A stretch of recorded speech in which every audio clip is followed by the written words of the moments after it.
Jason, remember this? I do remember this. That's you and me on the chin ramp, double inverts, like search for Animal Chin. And that's me wearing the actual shirt from that original photo on Animal Chin. It's so crazy. And now we're selling these. Yeah, and I'm here. I'm just a part of it. So we signed 1,000 of these. Yeah. Well, I've signed most of them, and you have to sign them. I'm going to do it right now. So that by the time you were watching this, they will be available, ready to ship. Boom. Yeah, I'd hurry up and get one, man. This is the greatest thing that I'll ever be a part of, ever. So. I'm pretty hyped on this. Yeah. So they're at TonyHawk.com, I think. Yep. TonyHawk.com. Yeah, there you go. That's a place. That's a good place. All right. Keep searching. Hey, nice opening pitch there, buddy. Little low and outside, but you got it over. It was not low. It was actually a little high and outside, but High and outside? yeah. It wasn't a strike? It wasn't. It was not a. It would have strike. maybe drawn in a batter, like, ooh, maybe that's going to be a strike, and then it would be outside. You can't admit that it was not a strike. It was not a strike. Who do you think throws the baseball better out of the three of us? Tony's done more opening pitches, I'm sure. Yeah, but you didn't play baseball when you were a kid. I did. Oh. Second base. But that's not a pitcher. That's true. Did you pitch But you are required to throw the ball to first quite a bit. Touche. Did you play baseball? I mean, considering you're English, have you ever even touched a baseball? I played cricket. Straight away. Let's get this farther out of here.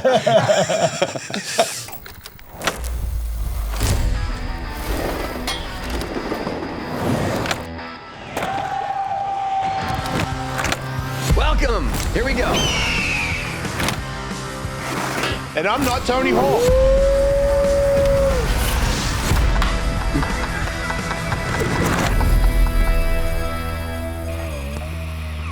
American, Australian, Brit. Yeah.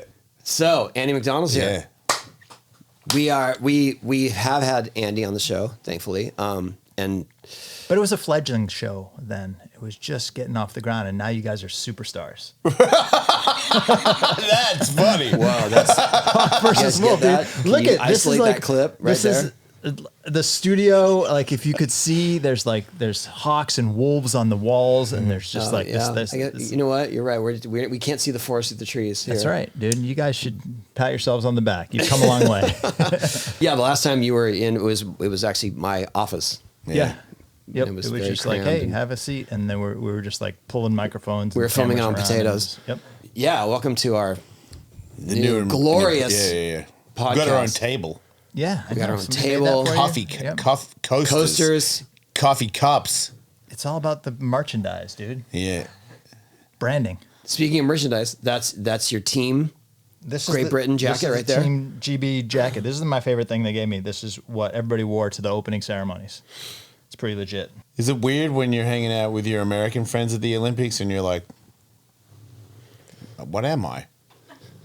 Have you heard yourself? I'm a skateboarder, dude. Right, but you competed for I competed for England. Great Britain. Renton Miller, He's Australian. Australian, is the head judge. And every time, the whole past 2 years, every time I went to a qualifying event, Renton would see me and he'd be like, hey, man, right after drug testing, we're going to do accent testing. So you better be sounding like Tiny Tim. So, How is your English accent? it's terrible. I don't even try. And I get little tips sometimes from Australians because some of the colloquialisms are the same. So if I'm hanging out with like Sam Beckett and he's got some French fries, I'll be like, let me scab a chip, mate. There you go. And then Pretty that's good. legit, right? Yeah. No, but good for you. Chips. You're going to judge his British accent? Yeah. Okay. Yeah. Yeah. I'm That's just like you judge Miles' accent? I'm actually Australia- properly a part of the Commonwealth. You're not. Yeah. Oh, well, that's true. Dude. You do have part of that, his flag on your flags. Yeah, my mum's mum stole a loaf of bread in England. And then we got sent to Australia. You just went there. Is that the story? That's how it goes. Yeah, okay. I didn't even go there. My mum to be slept clear. with a dingo. It's pick one. Oh my God. No, to be clear, I didn't even go there.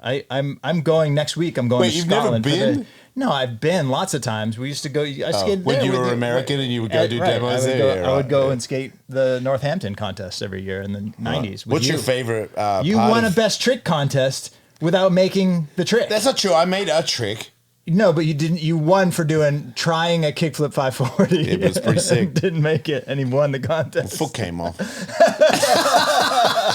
He wasn't even close. Paul He Zitzer wasn't was even so- close. What are you talking about? It's close as fuck. That's so that is just such an epitome of a skate event in the 90s. Yeah. That you won a best trick event just because you almost made it and exploded. Yeah. And they're like, yes, give it to him. Yeah, it was so exciting to watch. He would flip his board and get upside down and then fully extend his body upside down. Like, that's not how you're going to do the 540. It's not a kickflip Christ air. And then he'd once he goes upside down and completely straight, he'd go, oh yeah, time to make it. And he'd get back in a ball and throw it under his feet and kill himself. It would have been sick. It would have been.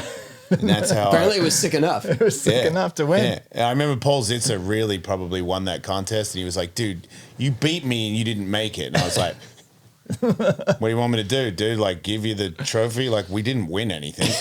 yeah. Like, what was the what was the Congratulations. Did you Free get beers for an hour, huh? You didn't get any prize purse? I don't remember. I Prize was purses in drunk. those, I don't remember. I was drunk. I remember Willie won a best trick event in maybe Probably Toronto. got like $1,000 or $500 or something. go with And that. Willie won a case of beer Really? Right. for best trick event, and then he went to the parking lot and sold each beer. I was going to drink. Classic, That did happen, yeah. Classic Willie. Wait, he sold them individually? Yes. Well, he made, So he made some money. Yeah, way Yeah. more money. Yeah. I probably bought one. I probably bought 5. Probably, yeah. Okay, so Annie, I know I had the story wrong when I put it out on social media because I'm old and my timeline is a little askew. But how did you go about trying to get in the Olympics? Like, what was the seed? The seed was watching the Olympics in the last cycle, watching Tokyo. the Tokyo Games. And the lead up to Tokyo, I was like, maybe I could skate, one of these qualifying events, blah, blah. And I looked at it. I actually went to some of like the Vans Park Series contests, but it was just such a mess. Like you couldn't tell what was a qualifying event and what was a Vans Park Series event. I wasn't skating a lot of bowls at that point anyways. And then pandemic hit, and it was like, now it's really messed up because they were using, as far as I could tell, points from invitational Vans Park Series to go toward qualifying for the Olympics, which isn't right because you have to be invited to those. The or whatever. Vans Park Series, in its initial inception, was supposed to be qualifying Right. for the Olympics, and then from what I understand, Nike was not down with that because it was their Vans events, Right. And so then they had to go to something that was more less branded. I don't know, Vans. So Right. Vans just went all in on, okay, well then our events are chaos, Right. and here's a best trick jam for cash. You know what I mean? Right. So, Right. but more. And it was the opposite of what World Skate wanted as far as a qualifying Of course. series. And so they had to throw together their own qualifying series, which were underpublicized. And unless you people were skating at 2 a.m. Things like that. Yep. Why 2 a.m.? Because it was just a free for all, and people were all flying in from all over. They just had so many people; they had no schedule, and so Wait, you took your ride when you got there? no, it was just more like they were trying to allocate heats. There's so many there's people. so many and heats. they- Wait, there was that many There's people like 9 heats. trying to qualify. Yes. yeah, and they're 'cause it's pushing open. towards a weekend finals, and the only way that they're going to be able to do it is just to run the heats through the middle of the night. So am I mistaken in saying that 80% of the people shouldn't have been in it? Or was there 500 people that was neck and neck? No. There wasn't 500 people, but I don't know. I wasn't there. It was kind of a shit show as far as Were there people where you saw it and you were like, dude, seriously, why are you doing it? So all I can do is speak from my experience the next cycle. And I'll Okay, tell you about that. when you were But considering leading this, up to that, but hold on, when you were considering this for the Vans Park Series, did you know that your way to get into, I don't even know, the qualifying or whatever was through your British citizenship? No, I hadn't even considered. You hadn't it yet. considered that? No, in the Tokyo cycle, it hadn't even occurred to me that I'm British and that I could go that route. You're not British, And- but anyway. And it wasn't But until you must have known you have this heritage. I knew my dad was born in Britain, Right. But at first you were going to do it. But I didn't know the laws of Okay. the land. Understood. And I now know that if you have a mother or father that was born in Britain before 1984, you're British. Wow. Whether you've Okay. ever been there before or not, Yeah. you're British, and you can go get your British passport. And that's what applied to me once I looked into it. Right. But at that point, I hadn't looked into it. I was only looking at like maybe I could qualify for the American team, and they were doing like video because of the pandemic and Yeah, stuff. yeah. They were doing like video submissions, Yep. and then they had a qualifier to make the U.S. team at the TF, which I at that point had skated like twice and hit my head twice, and it's just like wasn't even like the other part of it. And I think a big part of it was that at that point in park skating, if you were a park skater, you didn't wear pads. Right. Pads were like Right. you weren't, And they were campaigning. They were actively campaigning to not have pads. Oh yeah, in they the were Olympic trying. events. They were trying to make it a rule around They're that trying time. to make it a rule. Why? They were the Vans Park Series stuff. It's not, remember a fashion contest. It's a contest. No, but they were trying to make it like they were trying to own it and try and make it super cool. So the people that were running the Vans Park Series, and remember that the Converse. Yeah, thing the that- jam at the U.S. Open. Yeah. What was that? Coastal Chaos or whatever Yeah. it was. Coastal Carnage. Coastal Carnage. They were not only saying you can't wear pads or a helmet, they were putting rules like you no can't do 540s. 540s, you can't do flip grabs. Like they were like saying what tricks you can and can't do. And then I remember Ben Rayborn. You can't not be from Burnside. Basically, like we want to control how cool this is, how core this is. Yeah. And then I remember one of the cool core guys, Ben Rayborn, did a McTwist right in front of the judges and was like, "Fuck you! Like you can't tell Yeah. skateboarders what we can wear and what we can do. Like it's Yeah. just like you're blowing it. And trying to be so cool, Yeah. you're blowing what this is all about." Yeah, the other way around where you go, you have to wear pads because we're worried about your safety. That's a good argument. But when you're doing the opposite, it's like we want you to get more hurt. Yeah. It's just Well, like my argument, and I talked to someone that was up in the chain and was fighting for that for whatever reason, and I go, dude, it's not a matter of if something's going to happen in one of these events. It's a matter of when something's going to happen. Yeah. And These guys are doing 8-foot 540s in concrete. in concrete. Like you're insane if you think that nothing's going to happen. yeah, and, Not to sure mention- enough, it did happen in 3 events back to back to back. Guys hit their head and were carried out on stretchers bleeding from their head. Wow. And then finally, after that happened, like serious like brain injuries, they were like, maybe we should wear helmets. what's crazy and then World Skate got their act together and said, if you're under 18, you have to wear a helmet for safety reasons. And But then if you're 19, but kill if you're yourself. 19, you can go ahead and have a crazy head injury. I remember being cool when I was younger. I was like, I ain't wearing pads in this particular thing or that particular thing. And I remember him wearing a helmet. And I was like, yeah, like you're a big influence to kids. I think it's really cool that you're wearing a helmet because kids that want to be like us, like for instance, a giant park contest that is in the Olympics and a bunch of kids watch it on TV and go, ooh, I want to be a park skateboarder. And they don't wear a helmet. Like, no, dude, like you should wear a helmet. Like my kid wants to be in park. I want him to wear a helmet. It's like, well, it's not that cool. And I'm like, yeah, well, what about when you're 40 and you're like, I'm Larry Holmes? Like, you put a helmet on, dude.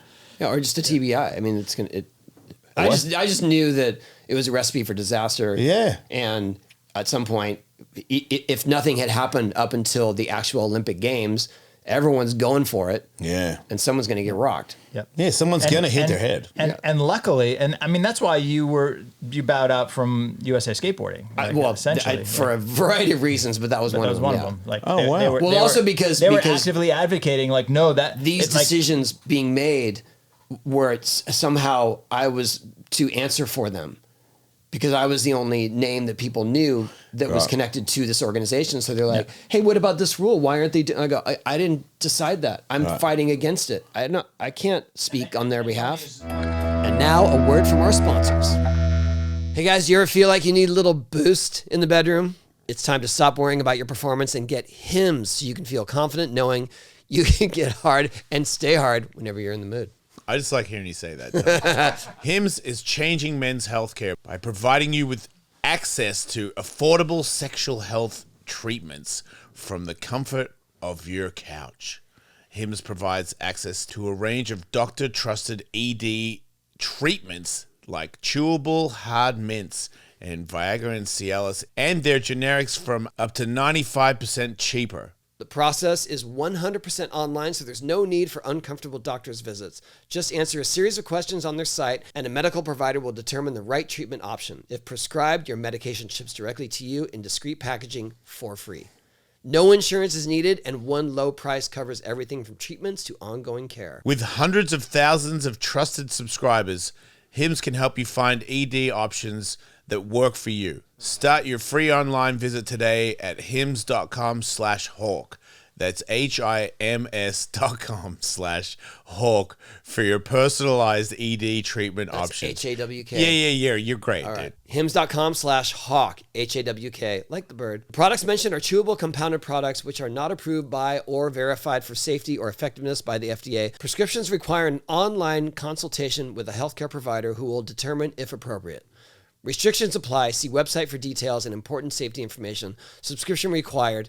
Price varies based on product and subscription plan. Traditions are what holidays are all about. This year, start a new tradition with Ibotta. Ibotta gives you cash back on all your purchases so you can keep those holiday traditions alive no matter how old or new. Ibotta is a free app that lets you earn cash back every time you shop. You can earn on hundreds of items from groceries to toys to tech. With Ibotta, you can earn cash back that you can withdraw to your bank account, PayPal, or gift cards. Simply add offers in the app, upload your receipt, and voila, the money is yours.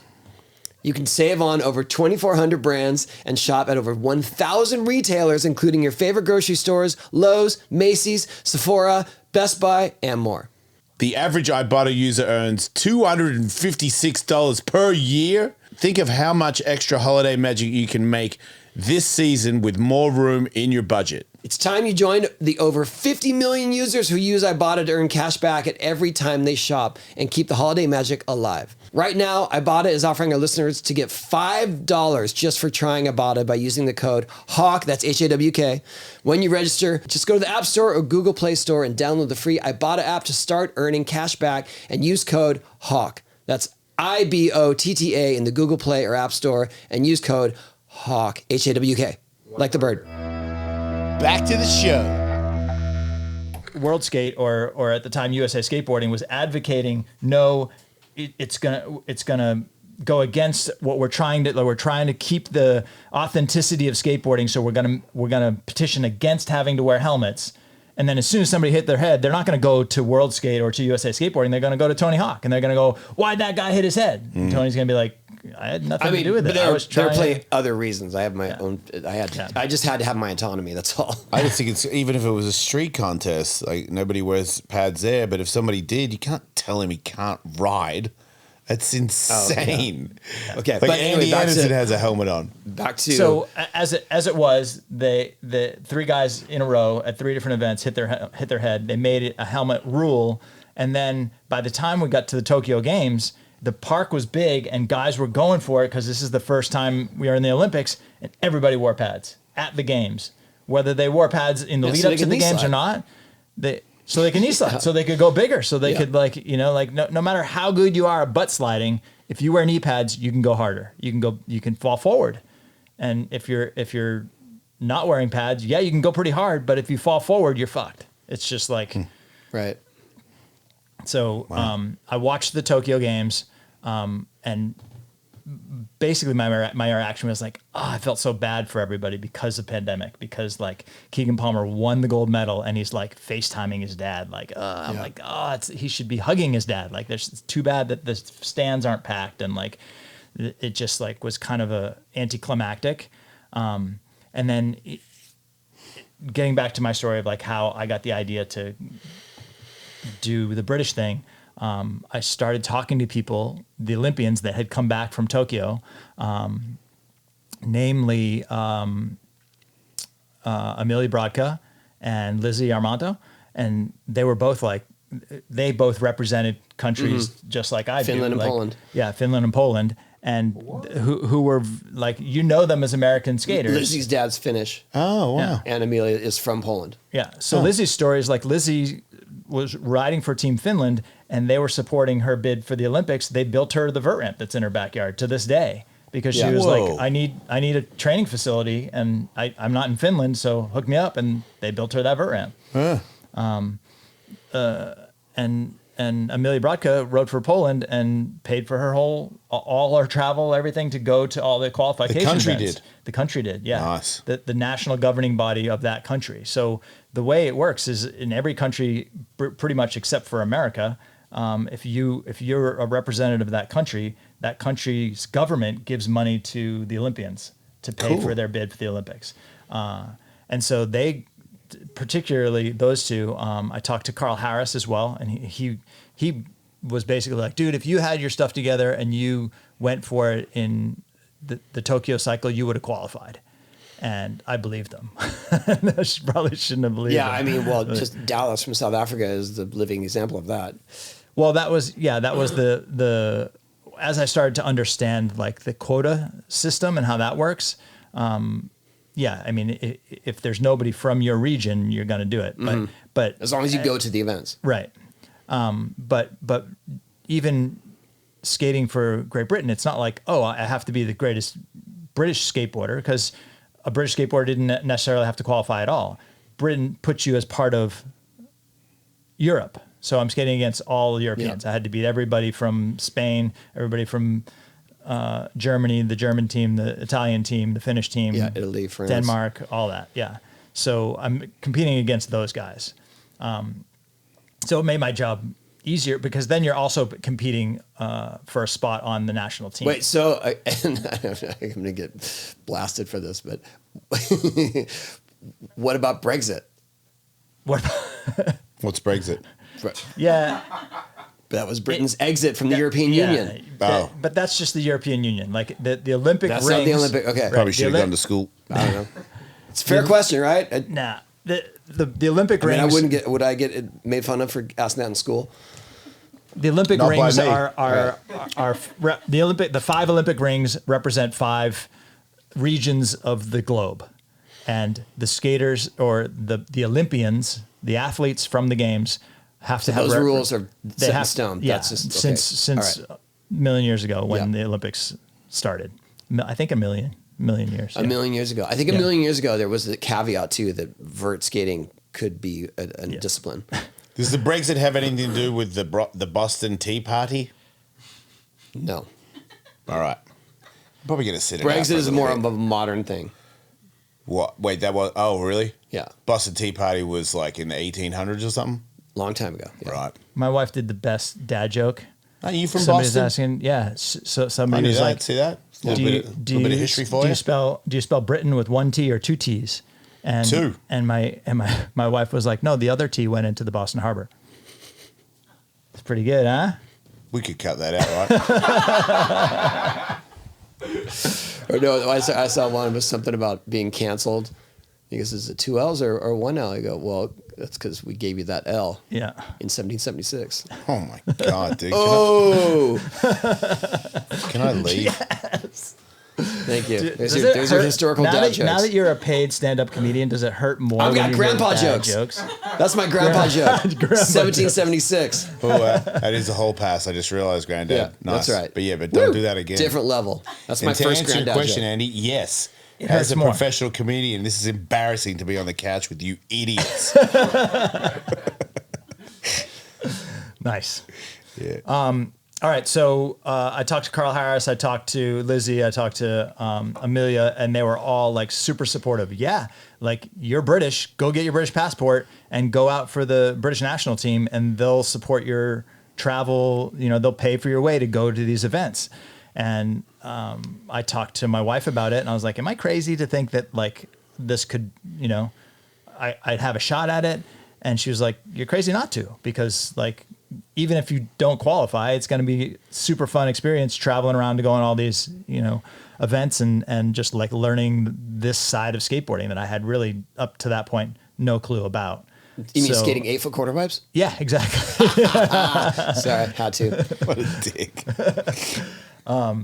So I all through the mail. I never talked to anybody in the UK about getting my British passport. I just like all online, all through the mail. One part of it had my dad's birth certificate had to be through the British mail because I got his original birth certificate and it said like the wet nurse that delivered him and it was written in like calligraphy and stuff. It was crazy. Oh, that's amazing. So I had to get my dad's birth certificate, my mom's, their marriage certificate.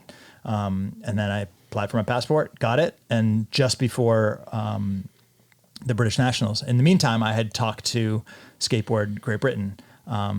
And Darren Percy runs that organization at the time. He did pretty much the whole Tokyo cycle by himself. And he was still like building out that organization. So it was him and a few other people. And I talked to Darren and I was like, hey, would you have me? You know, like if I'm British and if I give you my British passport, can I come skate the British Nationals? And he was like, yes, but just because you're a pro skateboarder that everybody knows in America or in vert skating doesn't mean you're going to get a spot on the team. You still have to have to jump through all the hoops, you know? And that started with, would he have had the power to just have you bypass all that? Maybe, but he would have to answer for it. Right. You know, like Okay. and you know, I think that was my question. It was wouldn't have been, in your initial conversation was someone saying, hey, you're going to take a spot from a Right. deserved, A real English person? British kid who is, coming up in park. right. So that's why he was like, no, you'd have to, the first thing I'd do is submit video. I had to submit video showing that I could do flip grabs and 540s on ramps and bowls lower than 9 feet or like 9.5 feet and lower. And so I went to the Encinitas skate park and skated Bryce's old vert ramp and had to do a 540 on that. Wait, you did a 5 at Poods? No, not Poods. Bryce's old vert ramp. Oh, okay. On her mid-sized vert Yeah. ramp. But the vert ramp Still is painful. it's small, Painful. but it was at least a flat wall or whatever. And then I went up to Vans Huntington Beach and did a 5 on that.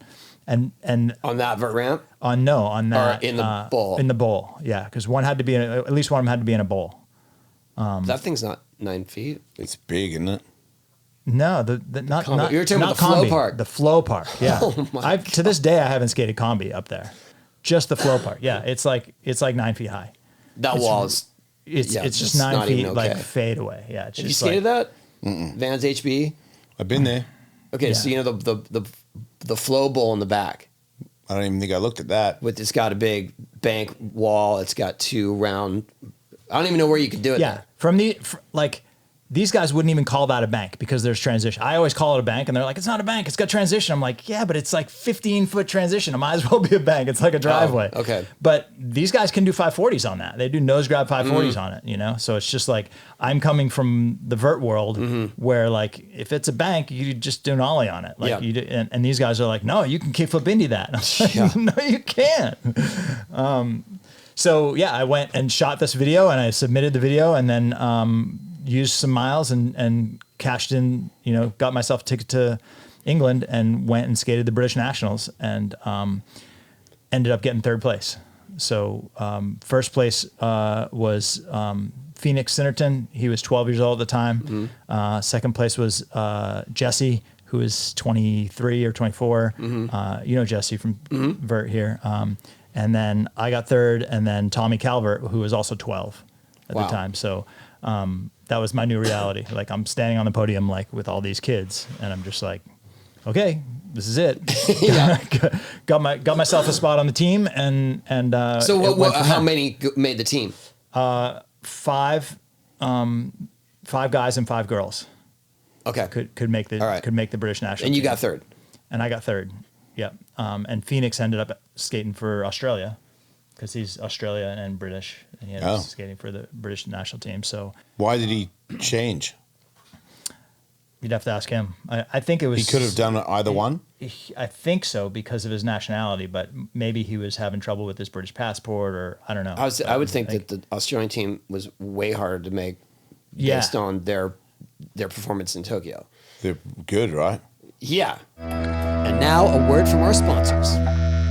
You ever go on a trip and you need, like, you know, stuff to wash yourself so you don't stink, and you want to, like, like wash your hair if you've got hair, depending on who you are. But like, you know, you need all that kit, or you need little things to fill little things because you don't want to have big things because they'll flag it and you can't have it on your carry-on. What if there was a thing that you had 4-in-1 and it was a bar that you could take on your carry-on? Wouldn't that be convenient, That Tony? sounds like Mando's 4-in-1 acidified cleansing bar. Son of a gun, you're saying it's a thing. It's a thing. You ask and you shall receive. Wow.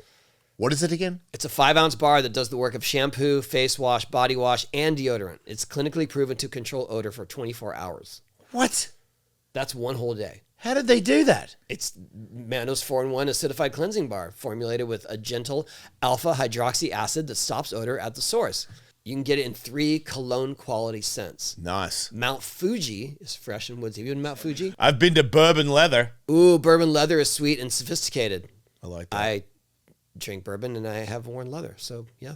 Pro Sport is clean and citrusy. I'm that. I would say my favorite is Mount Fuji. Special offer, new customers get $5 off Mando's best-selling starter pack with code HAWK. Yeah. H-A-W-K. H-A-W-K. At shopmando.com. Mando's starter pack is perfect for new customers. It comes with a solid stick deodorant, cream tube deodorant, 2 free products of your choice like mini body wash and deodorant wipes, and free shipping. Luckily, I have a discount code to help you get hooked on my favorite smelling whole body deodorant on the market. New customers get $5 off a starter pack with our exclusive code that equates to over 40% of your starter pack. Use code HAWK, H-A-W-K, at shopmando.com, shopmando.com. Back to the show. Again, going back to the rules, your team can have, maybe it's 6. Okay. Your team can be 6 people because 6 guys, 6 girls, but only 3 of those 6 can qualify for the games. Oh. So 6 people can qualify all the way through to the OQS series in Shanghai and Budapest or whatever. But once you get there, only 3 of those 6 can go. Only the top 3 ranked ones. Right. So yeah, if you're on a team like USA, Brazil, Australia, it's gnarly just to make the team. Right. And then you're not only competing against, you're basically competing against your countrymen. Right. More so. But as it worked out for the British team, I was the only British male athlete to go. So at that point, you hit the ground running. It's like, okay, now I have to go to all the events. Yes. Like, you know it in that moment. And at that And point, what year is that? that's 2022 Okay. in the spring. And at that point, World Skate still didn't have, they were still recovering from pandemic, and like they still hadn't announced their points, like how points are going to happen and what events they're going to do or whatever. And it was announced that there's going to be a contest in Rio de Janeiro on a park course. It's a bowl, like 9-foot deep bowl, and then shallow end and a jump box and stuff. It's right on the beach in Rio. I'd never skated it. But that was going to be the world championship for that year. And world championships they award bigger points to world championships than regular qualifying events. And so I, again, cashed in some miles to go down and like figure out how to skate park skating and skated for a week by myself. And actually with a bunch of other people that had done the same thing. From all, again, because skaters from all these other countries have funding to be able to go and pay for their trip. So I went down, practiced a bit, got a line together, and then went back for the actual event. And the rest of the British team was there. And the Friday before the qualifiers, they were like, "Oh, it's not a World Skate isn't doing it. We had the miscommunication, an argument with STU or the British, the Brazilian guys that were running the event, and they can't pay the sanctioning fee to make this a world thing. So it's just going to be at STU. It's just going to be a Brazilian event now. And we'll just put that money to the prize purse. And nothing goes towards Olympic qualifying. And nothing goes to points. They didn't even ask us about it. Wow. They didn't. If they'd come to the athletes and gone, "Hey, you guys are all here to get points for the Olympics," who cares about prize purse? Let's just do points for the Olympics. That would have been fine. All the athletes would have been like, yeah, that's why we're here. We're trying to get points for the Olympic series. Because at that point we didn't know any other qualifying for like World Skate didn't have any other qualifying. This was it. Show. And yeah, total shit show. And I was just like, well, we should skate it anyways. And just like, so I skated and didn't make quarterfinals and like got like 38th place Were or something. you less motivated to stay on and do well? No, I wanted to like, I actually had a couple tricks in the deep end there. Like I'd figured out I could do fives and a couple flip tricks and stuff. And there's the jump box was steep enough that I could do what I do, body barrel 360 over it or whatever. Like I had a decent line there. So I was excited to see how I would get scored. Yeah. Because I was like going into it, I was like, are the judges just going to go, vert guy? You know, and my banger tricks are of course in the deepest sections of the bowl. I'm not doing like front side blunt on the 6 foot section to front side kickflip in, you know, like I'm not doing no handed grab front side flips like other guys do in the shallow end stuff. Right. I just whip through the shallow end to get speed for the deep end. And I was very curious to see if I was just going to be like, nah, like you're a vert guy and you don't get scored. Is that what happened? And I didn't make the quarterfinal, but you're talking about like, Did you make a the ride? big difference. Yeah, I made all 3 of my runs. And the big difference is that you're skating against like 132 people. Yeah. And then trying to make a 32 cut or whatever. And so I didn't make the cut, but it encouraged Did me you that feel I ripped off? I didn't really like, cause it's like this whole new generation of like, some of the first times I've seen Keegan Palmer skate. Yeah. And there's like this 8 foot high wall and he would roll in super fast and do like overhead high kickflip indies and alley-oop kickflip indies on this 8 foot high wall. Like the wall's 8 feet and he's going 8 feet. And you're just like, how is this even possible? Yeah. You know? So to see guys like that and like Pedro Barros, there was a 6 foot bowl corner and he was doing melon fives in it. And I'm just like, the only other experience I had was that I've seen Tony do McTwists on 6 foot mini ramps, you know? I wasn't doing it for speed.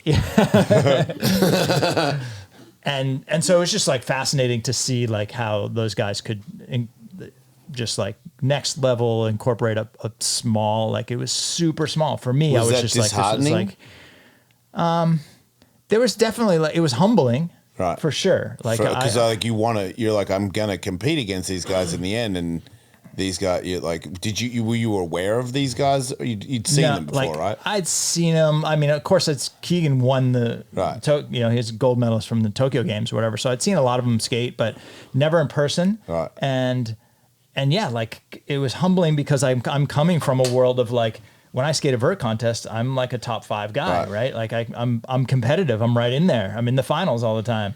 And now I'm just like, I'm not going to make the quarterfinals. And that was like humbling, you know, that took some getting used to. Like the whole tour, for the next 2 years, I didn't make a quarterfinal. I never made it better than 32nd place. Yeah. I came super close a couple times. So how did you move up? Very slowly. What did you adapt that made that change? It basically came down to the last event. But, I mean, that's the story that he told me that's pretty fascinating. That yeah. almost leading up to it, he didn't really even expect to make it. There was a couple times where I was just like, I'm over it. Like I'm not this has been fun and I'm enjoying it while I'm doing it, but I'm not going to qualify for the games. Like I'm just like, so that event in Rio gets canceled and it's the end. That was like November, October or something. And they're supposed to have a world championships for 2022 and they don't have anything on the schedule. And so finally in December or something, World Skate comes out and goes, okay, we're going to have the world championship at this new park that Keegan Palmer designed in Dubai. We're going to have the 2022 World Championships in the beginning of 2023. And when you get to that event, we'll announce the rest of the series for the rest of we'll have a plan for the rest of the qualifying series for the Paris Games. And so straight away, it turns out to be like this 5-year deal with like where the money is, right? Like that can afford the World Skate sanctioning fees and stuff for Dubai. It was out in Sharjah. It's actually like the next Emirates north, and it's a good new park. Whatever. It's by my standards still super small, and big bank ramps all through the middle. What I call bank ramps, and everyone's no. This is where you do your kickflip backside lip slides, dude. I'm like, but I don't do those. But because it was a world championship, Skateboard Great Britain would pay for us to go do a training camp. So we got to go fly out to Dubai for a week, and we were some of the first ones on the course, like that January, or maybe we were there in December before even the end of the year, because the actual contest was in January. So we went and got to like get our lines down, and that was the first time where like we went as like, okay, this is Skateboard Great Britain, this is the team. And basically like we all stayed in the same hotel, like, had breakfast every morning, and it was very like, it was cool. Cause by this point, Sam Beckett had been brought on to Skateboard Great Britain as head coach. And to this day, I'm like, best coach ever. Like if your coach can like rip harder than you, like that's like, and we all encourage like, Sam, you should be skating me. Like you're the best transition skater in the UK right now. You should be skating these with us. So Sam actually skated in the first first three events, and he was like double duty, like skating and coaching, because he would be coaching the girl side and the guys side. But I showed up to that event, and it was like just mind blowing that that skateboarding had come as far as it had, as far as like international. Like there was people from India there was people from Sri Lanka, there was like literally all over the world. In men's park, because it was park and street, in men's park there was 135 guys going for the top 32 spots, or actually top 28 spots. You had to make top 28 because the top 4 were automatically into the semis. Or was it Dubai where one of the guys from the Uganda skate park? Yeah. I saw guys from did street. Yep. Because same deal. Like they if they have the funding from their government, they can get there. Yeah. And they came and skated streets. So there's like the Uganda skate team was there.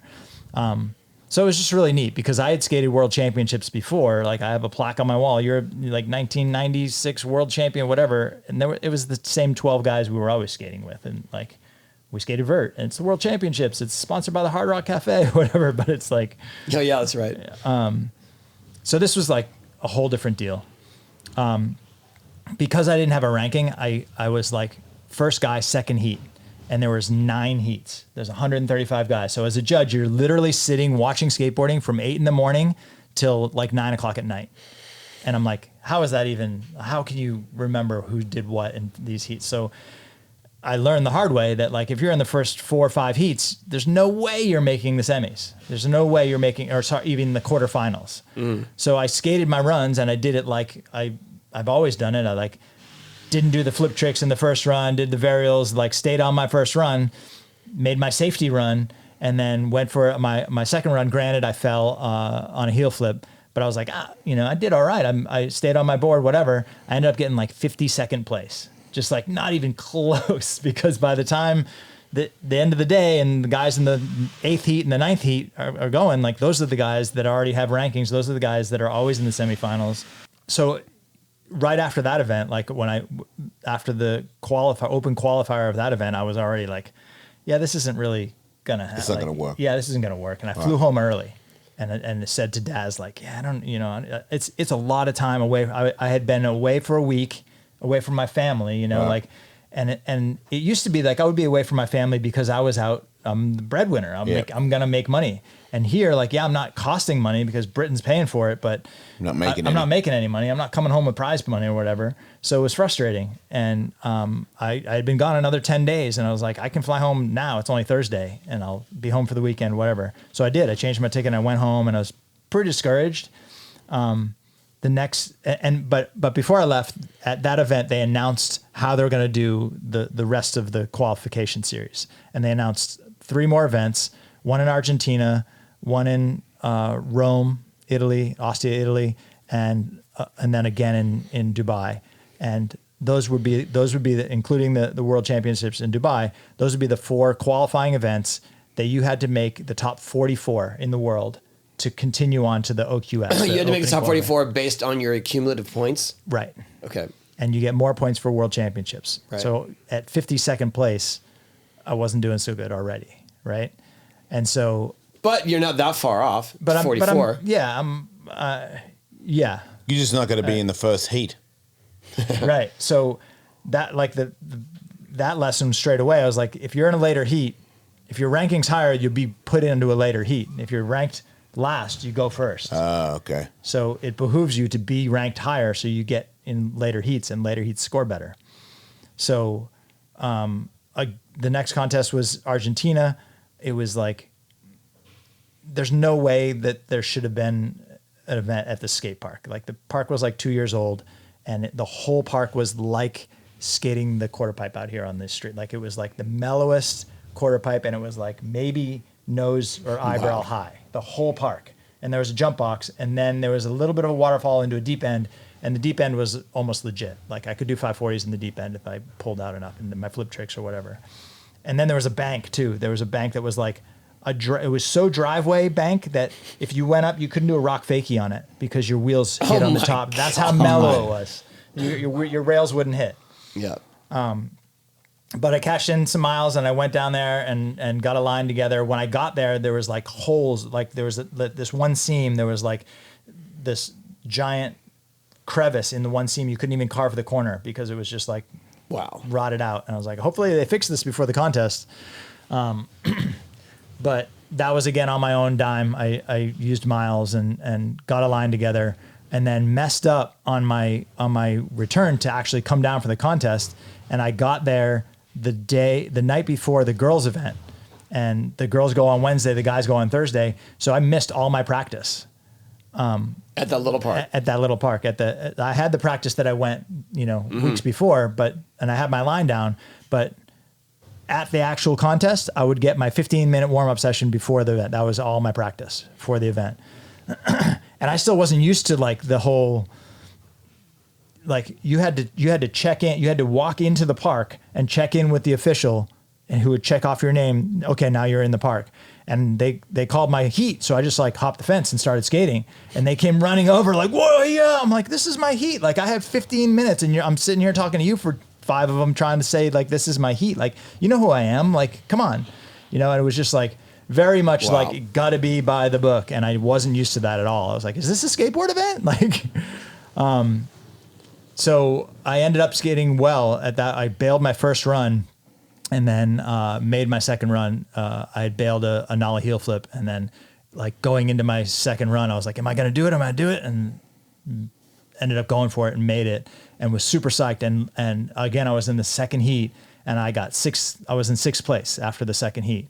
And I was like, sick. There's a good chance. Like there's, 8 or 9 heats, but like I'm in sixth place right now. I only got to make top 28. I could make it. And so for the rest of the day, I hung out and watched my ranking go down and down and down, and down. And I missed it by 2 spots. Oh. So was it at the very end? Yeah, it was the last. It's always the last seat, dude. It gets way better because like that's about where I am, right? Yeah. So I had a little bit more encouragement, like, okay, like I'm still in the running, and Darren from Skateboard Great Britain was awesome. He was just like, dude, this is a marathon. It is not a sprint. Like this takes years. We're going to be here. We're going to be doing these events. Like you're going to get your ranking going, whatever. So I don't understand. Why are you paying your way down? I thought you were on the I only paid team. my way down to skate before the event. Oh, okay. And because that wasn't a national championship, Britain didn't have money to send me down before. All right.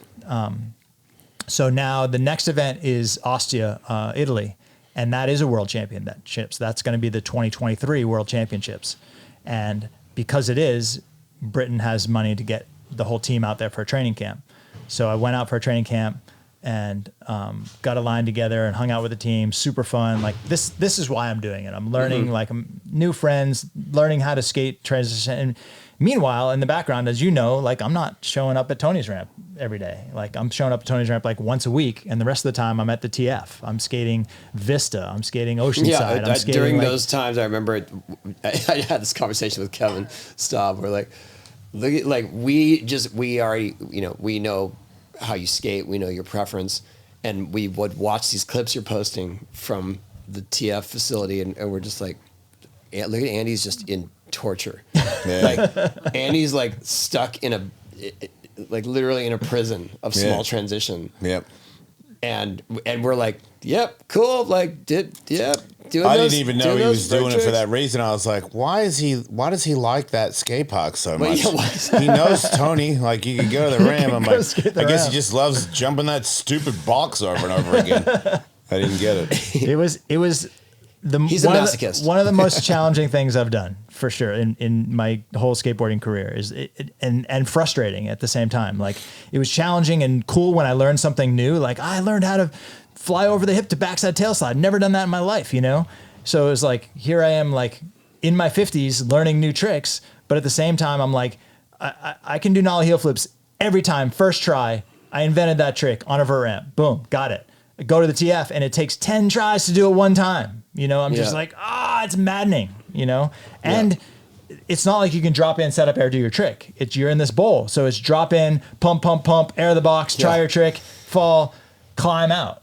You know, it was just like, and there's 13 other guys. So this like, it's if snake session. Yeah, it's snake session. There's 4 or 5 minutes between tries. Oh no, I went there right before Paris to give Tom his board. And it was amazing watching you. The vibe was not festive.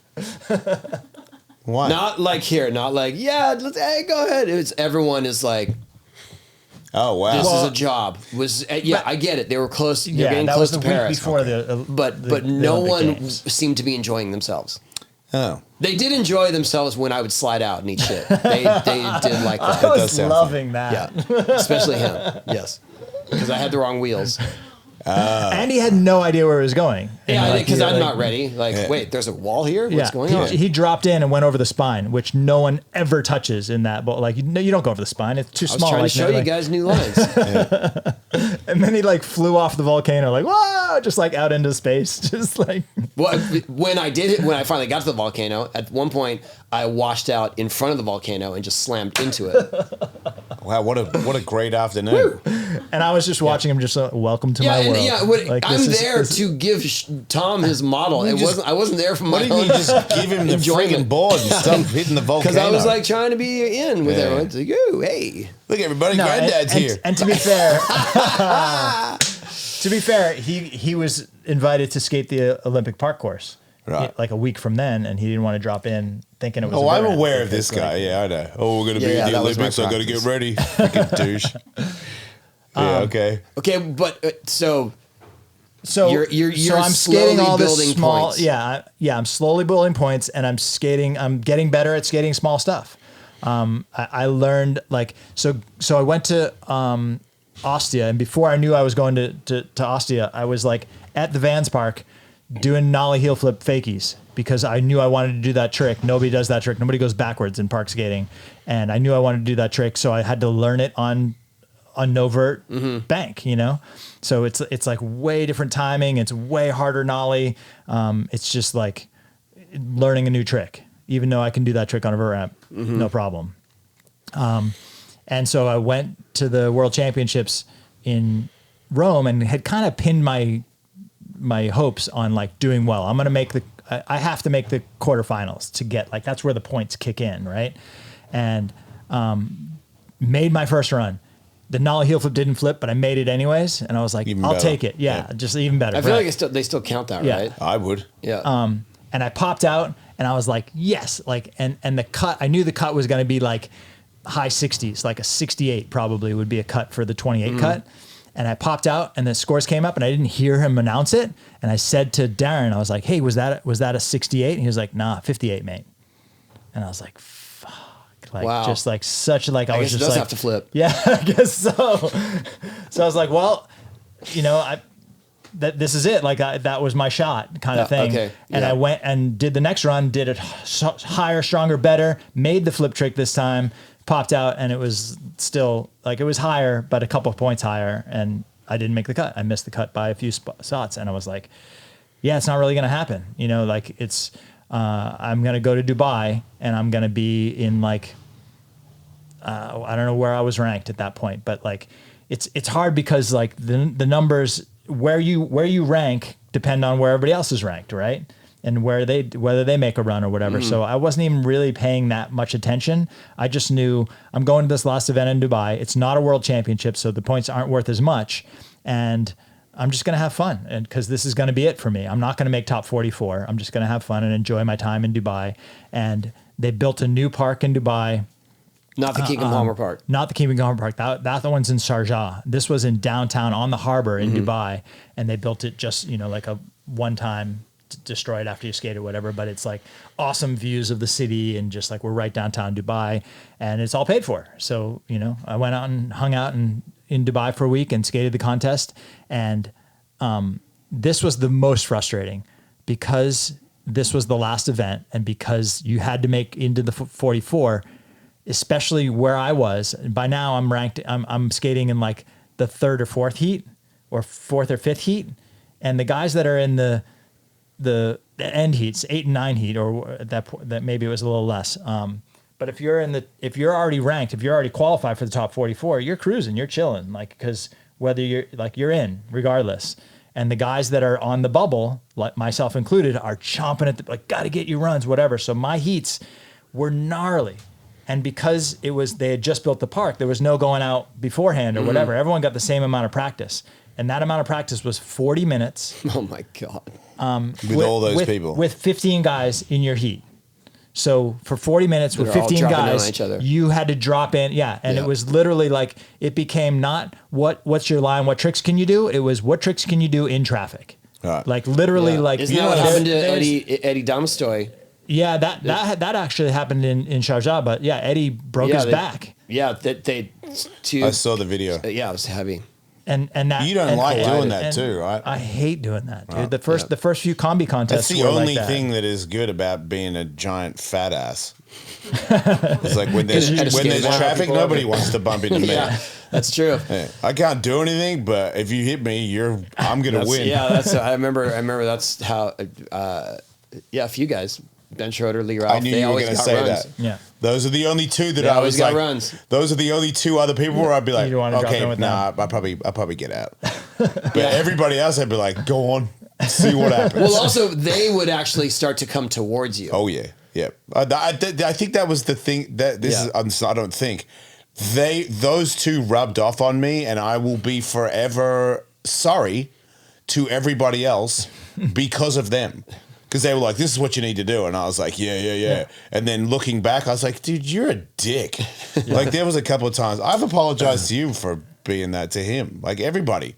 You drop in on me, I would just go over to you and put my forearm out.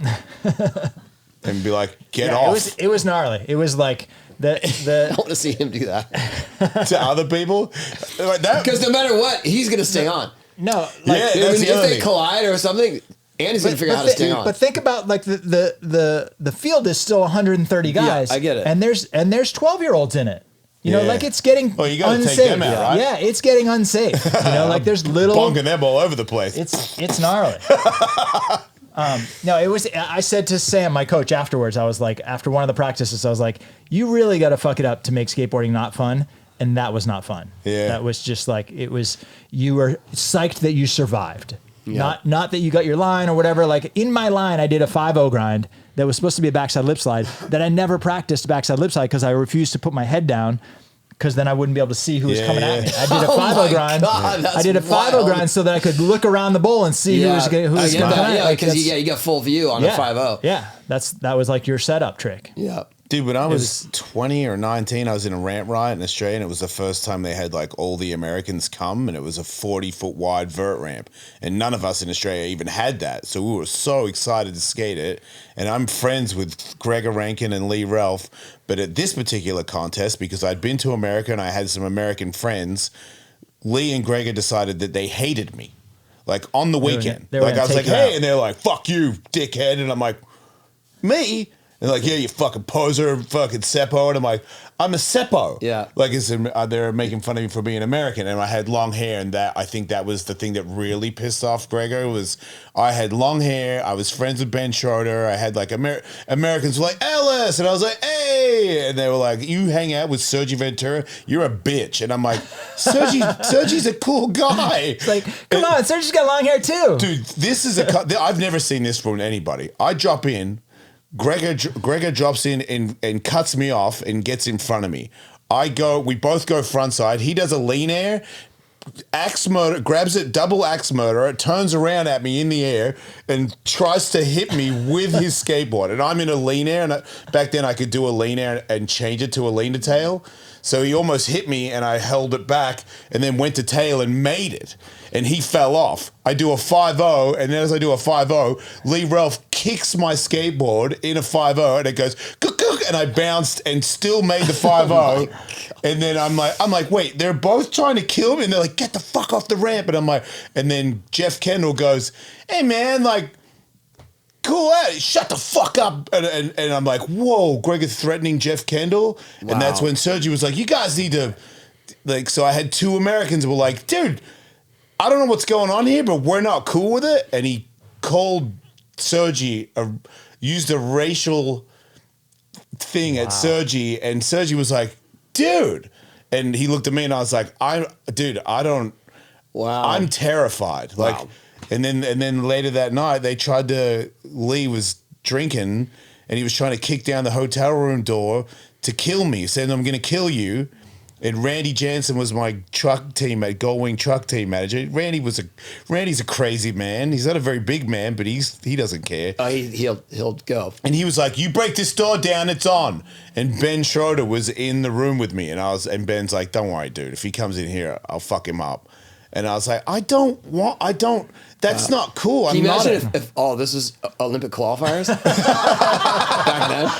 It's like a different world, because it would have all transpired like that. Yeah, like maybe even more fierce. I mean, to me, there was no Olympics. To me, doing well at the ramp ride was my Olympics. Right, yeah. Like it was you think I would have stayed on the ramp? It wasn't going to clean up our act back then. Yeah. Right. Like I wanted to leave behind the scenes. I did not want to be at that contest, but it meant everything to me to be in it, and my whole weekend was like, there they are, like hide. Yeah. I hid several times, like in my own country, in my own like town. Like he's coming around the corner, I'm like, hide me, and I would like hide behind people while Lee Ralph was like, where the fuck is Ellis? I'm like, man, I still don't know to this day what it was I did. You're hanging out with those armies, dude. Sorry. You were pushing 12-year-olds out of the way. Go ahead. I kicking the boards. It was a bummer too, because of all the park courses, the whole qualifying series, that one they built in Dubai was the best. It was super fun, and if I got to skate it by myself or even take one run in the bowl besides my contest runs, you get 2 runs. By the way, 2 45-second runs. Best run counts. No pressure. Best run counts. Right. I made my run, but it had 5-0s in it. You know, it wasn't the run I would have done. I couldn't practice tricks. I was just like, so I made my run and I did a fly out backflip, and the crowd likes a fly out backflip, whatever. And I remember when I landed, Darren and Sam were right there, and I was just laughing, having a good time. And they were just like, he did it my way, you know, just like, cause I was sure I wasn't going to make the top 44. Yeah. Right. So that was in like the morning, and then there was more heats. And by that time, with some buddies I knew in Dubai, we were like, hey, let's go skate the Dubai park, the Dubai X park. And so we went there for an evening session. But because you were no longer concerned about qualifying. Right. You'd written it off. I left. I was like, peace, I'm out. I'm Wow. not going to make top 44. I'm going to enjoy my time. And we're going to go skate this beach at the park and go swimming and enjoy the rest of the weekend. And we skated the park, had a great session, and I'm taking off my pads and my cell phone rings, and I pick it up and they're like, Andy, where are you? We need a headshot from you. You made the top 44. And I was like, what? I left the park. I didn't make top. No, you qualified. You're in 42nd place. Yeah. Wow. I was like, holy shit. No idea. Was already was that the first time where you thought this could be real? No. Did you think that? No, even then. No, he went... No, I'm saying when they called him and said, hey, you're in 42nd place. Okay. To me, I was just like, wow, cool. I get to go to this next phase. Yeah, one more. But not in the Olympics. Last blast. No. I was like, yeah, last blast. Okay. So this next phase, they had explained subsequently that it's going to be 2 more events. They're going to be called OQS, Olympic Qualifying Series. And these events are funded by the IOC. So now if whether your national governing body can afford to or not, they just have to pay for their staff. As long as you're top 44. As long as you're top 44, your trip's paid for. So I'm 42nd place. Sick. I get to go to Shanghai and then Budapest and like have fun with those. But I'm ranked 42nd, and I need to, in order to make the Paris Games, you need to be in 21st. Does that mean you go in a later heat to qualify though? And well, now it means that there's only 44 of us instead of 135 of us. Oh, so the scoring so is a the little fat. So the heats are smaller. Okay, There's so the more, judging's more fair. Yeah, I mean, your judges don't have to watch so much skating, right? Yeah. So judging can be honed in. You're going to get more practice, and with not so many people in the bowl. Right. And it's like, as I looked at it, this will be my Olympics because IOC is paying for it.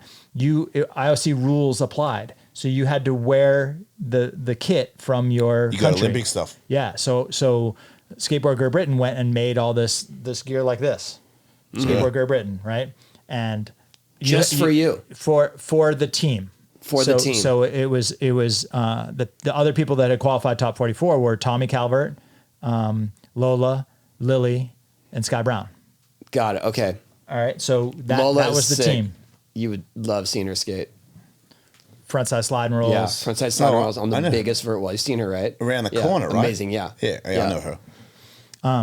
So I'm like, sick, super bonus. And we go off to Shanghai for this event. And again, I'm just enjoying the ride because I don't expect that I'm going to be able to qualify for and because it's OQS, they're worth more points. There's more points being doled out, but I'm still ranked so low that it's going to take a lot.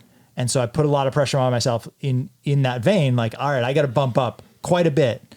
I got to bump up maybe, 6 or 8 spots at Shanghai in order to have a shot going in Budapest. And I skated my runs in Shanghai and did my first run and popped out like right at time or whatever. Right at the buzzer, I was popping out. And Daz and Sam and I were joking about like, you'll never get a score higher than 60. Like, yeah, I had gotten like a 58 at that point or whatever. And I got like a 59 something. And we're just joking about like, see, like you won't. And Daz just goes, all right, do the nollie heel flip. Like I hadn't even tried it in that course yet. But do the nollie heel at the last wall. At the last wall. Do the nollie heel flip. Because you popped out with a wall that you could have used. Right. He's like, use that wall instead of popping out. Use that wall. Do a nollie heel flip fakie. Guaranteed, it's going to be higher than a 60. And sure enough, made my whole second run. And then in this series we had 3 runs. So that was another bonus. Unfortunately for me, I rolled in and bailed a 5 first trick, first wall. so now you got one really, run. I only had two more runs. Made my second run and then got a 59 or something. Went for my third run, like Daz said, did an ollie heel flip fakie and got like a 60 something, like bumped me up like 4 points or something. Wow. And so I was psyched. I was like, hey, I did better than I thought I was gonna. But still, like in the overall rankings, I bumped up like 2 or 3 spots, not like the 6 or 8 spots I needed to even have a shot at it in going into Budapest. So again, I was going to Budapest and what place you're in Budapest? And I was ranked 39th. Okay. I was ranked 40. I was ranked 42, and I bumped up to 39. And you have to be 21. 21. There's 22 spots that go to the games, but the 22nd spot is Dallas. Is the quota spot for Dallas. Got it. So basically, I got to be 21 or better. Okay. So this is the part where it gets interesting. So I go to Budapest, and I'm of the attitude like I'm just having fun. I'm just gonna like do the best run I can possibly do, because if I'm gonna qualify, basically before I went to Budapest, Darren said to me, like, I think over text, like we hadn't even talked. He was just like, you have to make semifinals at this event. And because it's only 44 guys, there's not a quarterfinal cut anymore. It's just cut to 44, cut to whatever it was, 22? Mm-hmm. And then cut to 8? No, cut to 16. Sorry. The first cut was 16. That's the semifinal. You have to make semifinal cut. So from 44 to 16. I'd never even made a And quarterfinal. if you make a semifinal, if you're in the top 16, and as he put it in this text message or wherever, he's like, you need to make the semifinal to even have a shot at it. okay, not you need to make semifinal and then you're in. Yeah, Paris. no, not at all. Okay. I fully expected him to go, like, to make the semi, had something crazy happen and I made the semifinal, I would expect him to go, okay, now you need to make top 10 or top 8. Yep. But it's all moving. It's all dynamic because it depends on how everybody else does, Yep. right? So I go to Budapest and I'm like trying all the hardest stuff I can. I'm just like trying all my vert stuff, all my like, on the vert wall, I did like body barrel, alley back lip slide, straight into shove it over the box, straight into kickflip Indy. Like I did all the hardest tricks I could do, all jam packed into one run, because even though I hadn't done the whole run, you know, with all the tricks in it, because it was hard. and you had 3 runs and I was like, okay, this is it. I'm just going to try the hardest shit. And I dropped in for my first run and did my first wall was a body barrel 540 on the 540 wall on the extension. And then I'm going across the park and you kind of pump these pump bumps toward a gap up to Smith grind and I slide out just like, oh, that's how you're starting. You fail first wall, whatever. Second run, make like 3/4 of the way through the run, nollie heel flip Indy, bailed it. Didn't flip, bailed it. First 2 runs bailed. I have 1 run left, and Sam was like, "Hey man, maybe that nollie heel flip, like it had flipped. Like I'm trying it, and there's on this small wall, like it's really like the timing's way different. You got to nollie out and flip it way later. It's like it's just way more difficult than doing it on a vert ramp, any vert ramp." And Sam was like, "Maybe that's just a frontside air," and I was like, "No, dude, like it does. I can't just make a run. I have to make the hardest, best run I can do to even have a shot at it, because I was in the first heat. And if you're going to qualify for semifinals from back in the first heat, you need to win your heat by a margin. Right. Like that's how the judges see it. Like you need to not only win your heat, but have room to put everybody else from the other heats below you, if that's what is going to happen. So I was just like, I'll just go faster at the nollie heel flip. And if it doesn't flip, I'll figure it out. I'll fix it, which you can do on a vert ramp. So maybe it'll work here. You can do. And I made my whole run and came at the nollie heel, and of course it didn't flip, and I threw it under my feet and made it anyways. Didn't sketch. Went over to the jump box, did a switch slob air, setting up for the jump box, and made a fakie 540 over the jump box. And it was the second one. I made 1 in practice. You it was went the second one I'd ever switch made. slob into a fakie 540? Switch slob over the hip, over the sick. bank-to-bank hip. That's amazing. Into switch. Yeah, it was all my hardest stuff that I could do. Absolutely. Frontside invert on the face wall, backside boneless on the sub box. And those 2 tricks I don't even remember, because I was just so those like in the park? Yeah. Good. Yeah. Good. In park skating, you're totally allowed to do frontside invert. You get Good. points for frontside inverts and backside bonelesses. Hey, you get points for a body jar. But like made the fakie 5 over the box, and was like, it was so much emotion, so much effort, like had gone into doing this. I don't even remember doing the frontside invert or the backside boneless. I flew out on the face wall and just like, and like got this crazy head rush, like, and like, just like couldn't see for a second. And like, then somebody told me later and showed me footage that all the judges were on their feet. Like, he did it. He was clapping. Like, what? Like they were like, Sick. yeah. And I skated over, and like, as like the blood came back into my head or whatever, I looked at the crowd and everybody's on their feet. And I was just like, they were just like, yay for the old guy.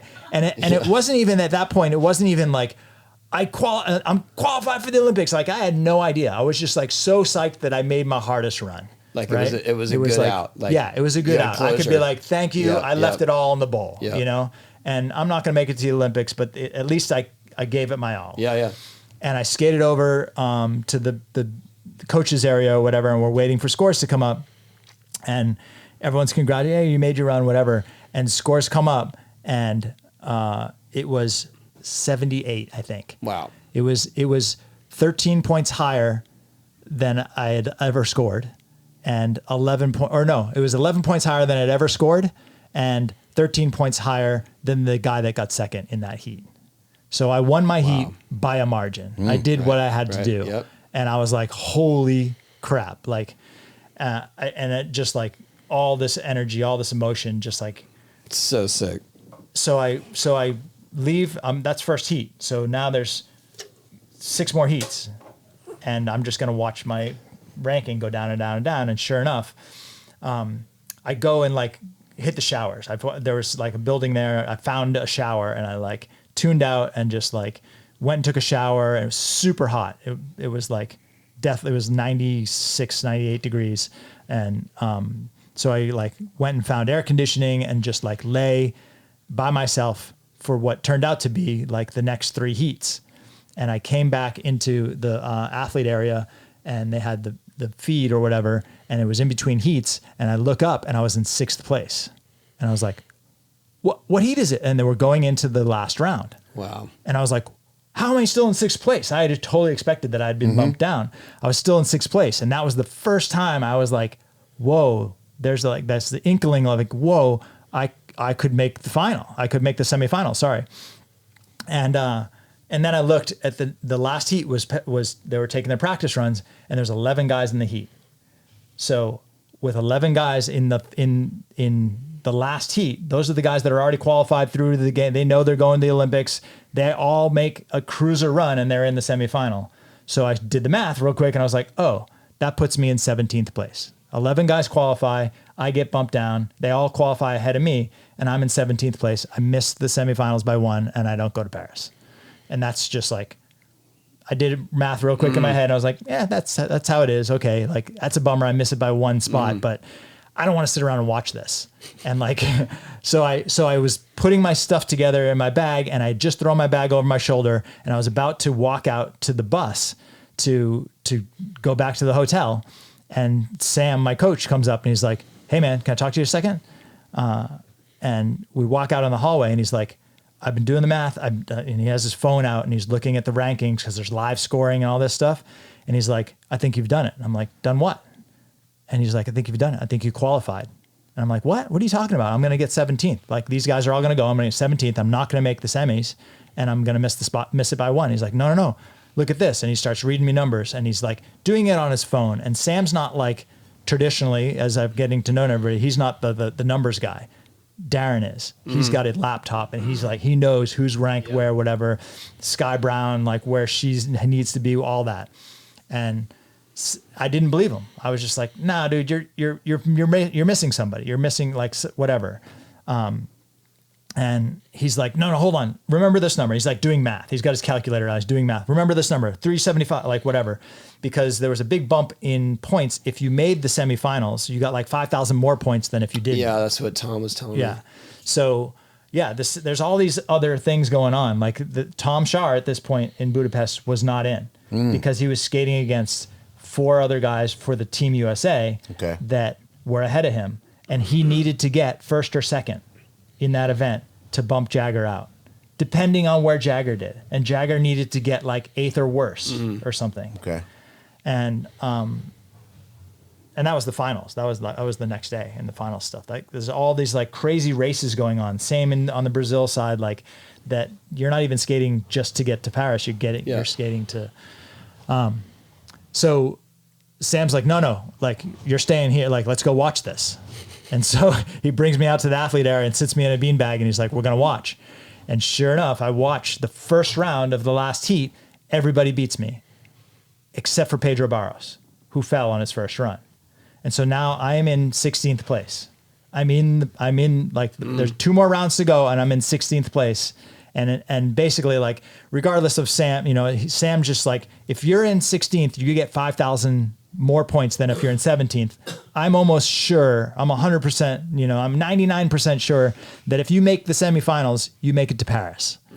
And I still wouldn't believe him, but I was just like, okay, like, and we watched the next round, and it didn't matter at that point, but everybody beats me, and Pedro falls again. Nice. And did Pedro, after his run, look up at you and go, Pedro has no idea that I'm like in the athlete lounge, whatever. And Pedro's already qualified for Paris. It doesn't matter to him whether he makes his run or not.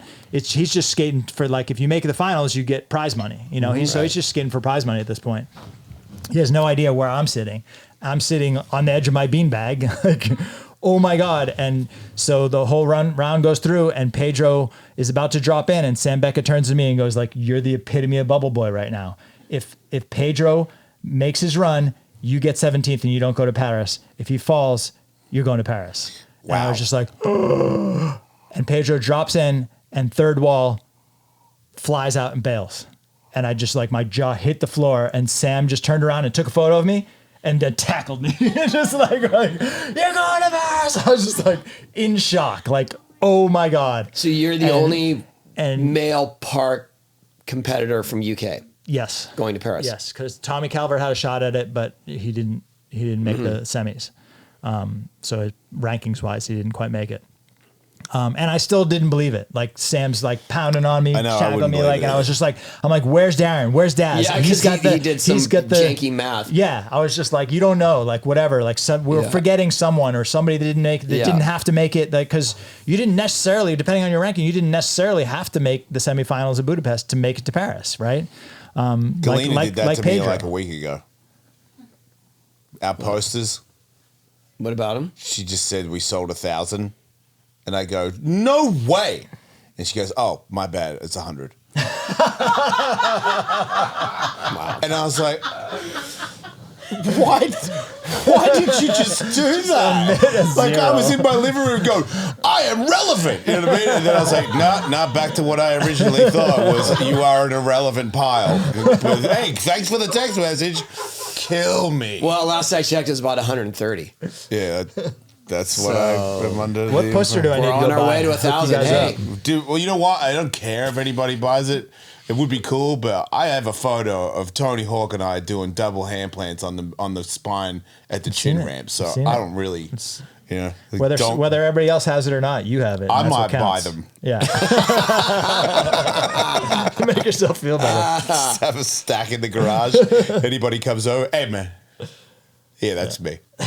Okay, so you're in. You're going to Paris. You are one of the Olympians in the opening ceremonies. It's full-fledged Olympian, right? Yeah, that was one of the things that I had all these illusions of what the Olympics was going to be. And one of those was, if you make the Olympics, you go to the opening ceremonies, you stay the whole time, you go to the closing ceremonies, whatever.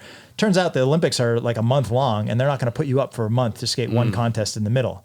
So depending on where your contest window is, I see. You either go to the opening, like all the street skaters went to the opening ceremonies because they were the first event. Yep. Park skaters, unless for some special reason they wanted to go and could arrange a place to stay, or their headquarters in the Olympic Village had room for them, they could stay for the whole time. Team Great Britain's huge, and they weren't going to be able to house me even just for the whole time I was in Paris, and that was like 2 weeks after, or a week and a half after the opening. So I didn't go to the opening. I did first have to go to the kitting, and this is like some crazy British OG stuff. I'm part of Skateboard Great Britain. That's the national governing body for British skateboarding, and having qualified for the games points wise, they were now to submit my name as somebody that's qualified to UK Sport to invite me to be part of Team Great Britain. And the only way for them to do that is through the British Post, through like the Royal Mail. They can't do it electronically. They can't. So like even after they made the announcement. So this was like, qualifiers were Friday, Saturday was semifinals, Sunday was finals. I didn't know for sure. I wouldn't believe for sure until somebody from the IOC or somebody from World Skate told me that I was going to Britain. Even though Daz is like, no, you're in. You're in. Whatever. Like points say you're in. Whatever. I wouldn't believe it until they had this like Road to Paris ceremony after the finals at the end on Sunday night, and then finally they announced the names, and I'm waiting for them to announce the names and be brought up, and they give you this little certificate that says you're going to Paris. Tyler from Germany thought that he had missed the spot by 1, and he was like walking off down the stairs. I don't want to see this, whatever. And they called his name. You're going. You're in. We're like, come back. He didn't even know he had qualified because his coach didn't do the numbers right, and he thought he missed it by 1. And then all of a sudden he's going. Oh, that's cool. Because of what had happened the next day, I was spent, and I skated the semifinals and fell every single run because I was just like, whoa, it doesn't matter. I knew I had qualified. I got 3/4 of the way through my run, and I bailed on the fakie 5, and it was enough to beat Jagger, and so I got 15th. And so I ended up actually qualifying in 20th place, and the German kid got 21st, and then Dallas got 22nd. And because Jagger fell all 3 runs and got 16th place in the semis, Tom Shar knew that he was qualifying because he got 2nd place. So, yeah, there's all this like, and that's the story I was telling Tony. Like, I was just like, dude, you don't know. Like, not only did I have to have the run of my life and get the score of my life, but all these other people, all these other things had to happen too. Like the stars and the moons had like to a game of align. mousetrap. Like, yeah, it was Had just to like, all work out. yeah. And So- it did. It worked out. And So you go, okay. so I mean, to me, that's one of the most fascinating journeys. But then you're at Paris. Wait. Before that, I got to tell the story of telling my wife. So Friday night, I'm sure according to Daz, and like it's becoming more clear. And I was really emotional. I didn't think that this really meant that much to me because it's not like I dream of being an Olympian or whatever, but it was a big deal just for skateboarding, you know, and I never thought that I would be a part of skateboarding as an Olympian, you know, like skateboarding in the Olympics, that I would be as a competitor, you know? So that Friday night, it was like 7 a.m. on the West Coast here in California, and I FaceTimed my wife, and I said, Rebecca, you know, when we got married 23 years ago, and I promised to take you to Paris as often as I could. She used to live in Paris. She speaks French, and she used to live there for a year in college. And since I had only taken her 1 time, I promised I would take her. In 23 years? In 23 years, I'd taken her when Hayden was a toddler, and we went we did that demo in the Grand Palais. And Yes. you did 900, and Lindsay that was did, a good one. Lindsay That was a good time to Yeah, go. that was a good time. But she was pregnant with Natalie, and Hayden was a toddler, and that was the last time we went to Paris. I was like, I'm sorry, I haven't made good on taking you to Paris enough, but what do you say we go this summer? And just like, no response. Didn't get. She was like literally making her coffee. It was first thing in the morning to her credit, but did not get it that I just told her I'd qualified. And then my 8-year-old Zoe pops her head into the FaceTime screen. She's like, "Are we going to the Olympics?" And I was like, "Yes." Yes, we're going to go watch wrestling. And Rebecca's face just dropped and was just like, "Oh," and like I was crying. I was just So like, awesome. It was pretty like surreal and just like surprising. Just like sitting here talking about it, I was just like, Yeah. "Wow!" And then from that point forward, this whole experience, this whole like being an Olympian and whatever, has been way more like I'm surprised how emotional I've gotten. Like, 'cause How I generally- weighty it all is. yeah, Yeah. just like way more than I ever thought it would be. Like, You're older too, though. Yeah, I'm older, and it's like, oh, this is a nice feather in your I cap at think the end of it's- your career or whatever. But I But it think was just from our like, perspective, you have an appreciation for and lived through how far skating has come in terms of acceptance and popularity and just people's perception of it. And when I started before you, but even when you started, that was never even in the realm of possibility or a desire. right. Because this is the antithesis, right? And then as it started to go that direction, skating was getting bigger. It's still core. It still has all of its elements of outlaw and renegade, And always will, no and matter always how big will. it gets. But there has always been competition yeah, from the day I started, and then the competition started veering into Olympic territory. You saw that whole evolution, and then you got to actually participate in it, which is even more meaningful, I think. And the Yeah. fact that you're there in Paris representing, sure, you're representing UK, you're representing our generation of skateboarding, as far as I'm concerned. Yeah. Like that was what it was for me. I was like, you're representing the actual core element of skating, our history of it, our eras of it. Right. And doing backside boneless and frontside inverse, like that means something. Yeah. And so when you went and skated, and I'm watching you, and I saw how much work you put into it. I saw how hard it was to alter your skills into these little transitions and whatever else. But I saw how much work you put into it. And then when and I'm speaking on your behalf, but to be there and watch you in the finals and watch your lines come together and then watch your final run where I was like, that's it. That is like, that's what he came to do. That's the best I think you could have done probably with the time you had. Yeah. And with the walls and whatever, the small transition. I was like, that was it. Like that was the culmination of all these years of all this work, of all this discipline, travel, whatever else.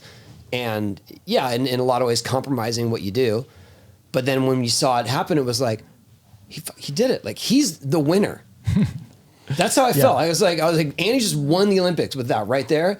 And the crowd's response to you was the same as it was for Tom and for Keegan. Yeah. Maybe even more so. I was really surprised and taken aback by that. Like I knew I'd have the support of the British contingent, but like I got standing ovations from all 5,000 people in the crowd. Like they were like, yay for the old guy. Like it was just like. Absolutely. And yes, yay for the old guy. But they also, you downplay your reputation precedes you. People know your name. Yeah. And so they're like, here's a guy that we know from the X Games. Yeah. From the 90s, from the 2000s. Like he's still here doing it. Amazing. All these other names, like they don't know their names. Right. And, no offense to Tom and Keegan and Tay and everyone else. Like it was really cool to see it. And then the appreciation. And also, there's only so many viral moments from the Olympics. Right. And you had one. Yeah. No, I just realized when you first came up, first I heard it was see Andy MacDonald double kickflip his way through the USA. And I was like, it doesn't work now because you're English, but it does. You see Andy MacDonald double kickflip his way in the UK. Because that works, right? You could have a T-shirt with that. What was double T-shirt? I'm not a grandfather yet. Sorry. You're trying to go for dad jokes, grandfather jokes. That was what that was. Run it by me next time. Yeah. And I'll let you know. I'll take to the grandpa contingent. He was right there. I know. Yeah. My bad.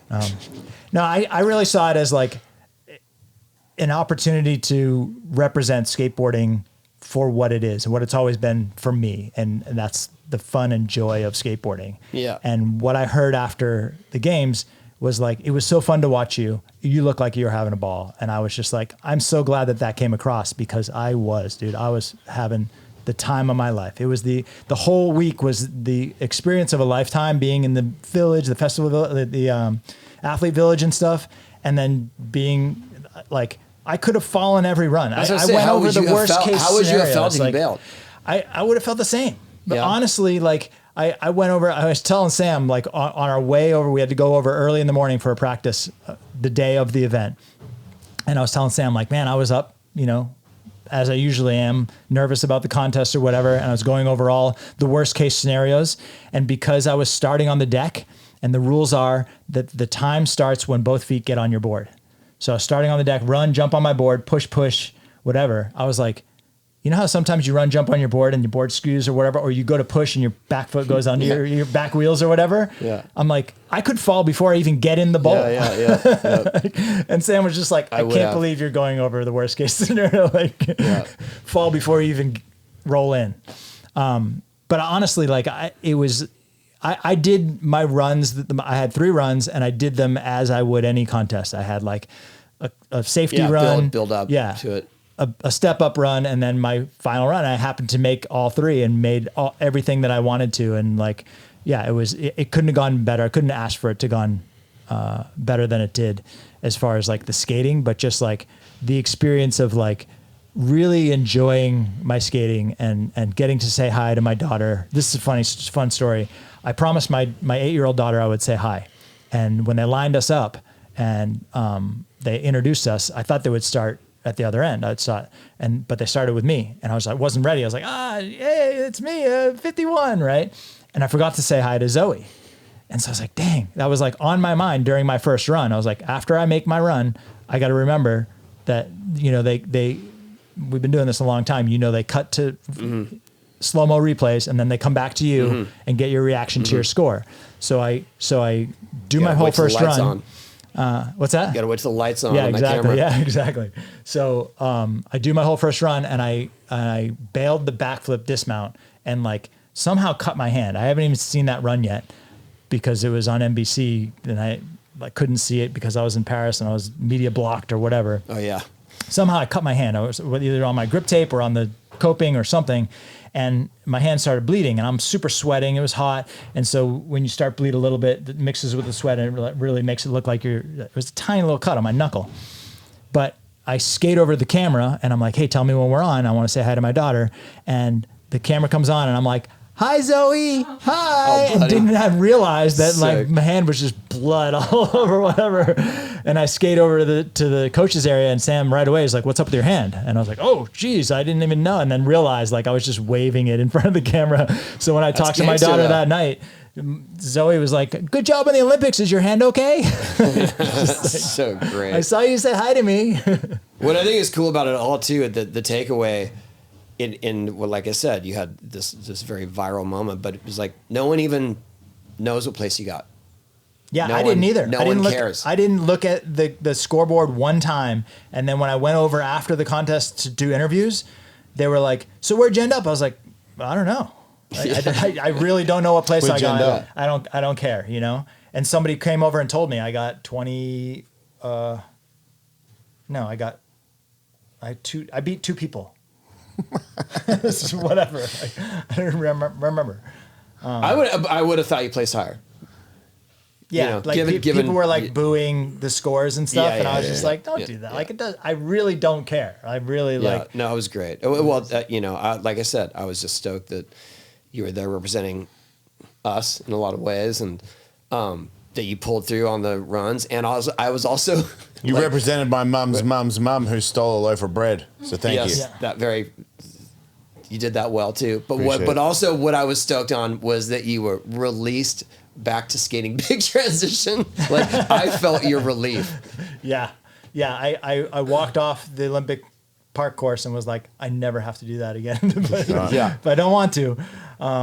And I've learned enough I'm comfortable in a park course now. Like I've learned enough that I can have fun skateboarding and that. If vert skating's in the Olympics, are you back for England? Yeah, I hadn't even that day wasn't over, and that question came straight away. Yeah. I was like, dude, I'm still here enjoying this. I'm gonna milk this for everything it's worth. Like, talk to me in 4 years if vert skating gets in the Olympics. Yeah. But I'm just happy to have had this experience. I'll be 60. I'll be ready. Yeah.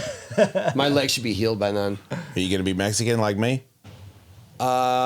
Shoot, I don't think I have any. We would joke. We would sit and watch Tom Shar in practices, and we'd be like, I wonder if Tom Shar's got any lineage, any heritage. Yeah. We do have a bit of Native American in our family history, but that doesn't help with the Olympic qualifying. We're trying to recruit him for England. Well, Andy, super stoked for you. Thanks for breaking it all down for us. It was so fun. It was just so fun to watch. And like I said, it was you had these you were one of the stars of the Olympics, because of your history, but also because of all the effort you put into it. And it was so cool. It was just cool to be there. It was just being at the final. So I didn't make the final, but I got to come back and watch them. And I sat with my son, and it was just it was electric. The vibe, the feeling in the arena. There's 5,000 people in there, and you're sitting there watching skateboarding in this this is a global event. 2/3 of the world's population are watching skateboarding, and oh look, there's Macron, the French president. Oh look, there's Snoop Dogg. It was just But also, everyone choked on their first run. Yeah, that was. And Andy pulled it, and so I'm with Snoop Dogg trying to explain what's going on. I'm like, well, because Andy he's Mr. Consistent, and here he goes, and he's making his run. No pressure. Yeah. No, well, thanks, Andy. That was thanks amazing. for having me, you guys. Congratulations. My award to you was the Snoop Dogg pin. So yes, I actually am the proud owner of the Snoop Dogg Olympic pin, thanks to Tony. You don't get one because you're not appreciative of it. Do you remember when we were talking about pins? Yeah, I with know, Tom but and your Jay and you were stupid talking pins, shit? dude. God, let me But do you go. know? But do you know what it is? It's Snoop really? glowing. You're gonna do it too? Come on. I don't care about a fucking pin. I was gonna say I have an extra one, but you know what? After that comment, Oh, no. wow, what a burn. I don't know if I'm going to sleep tonight. you guys want one? Snoop Dogg McKone? pin. Dude. Yeah, Breanna. You could wait. You could I wait. might be able to find two. Dude, Well, you have I'll two. take another one, dude. I'm You giving don't get mine. another I'm one. giving mine to my You wife. don't get another one Dude. because I still want Wait, how one. many pins do you have? I'm joking. I don't care. Did Snoop just hook you up? Did Snoop just like here to give you a No, bunch? I found who made them. Oh, my God. Can we like and subscribe? Holy shit.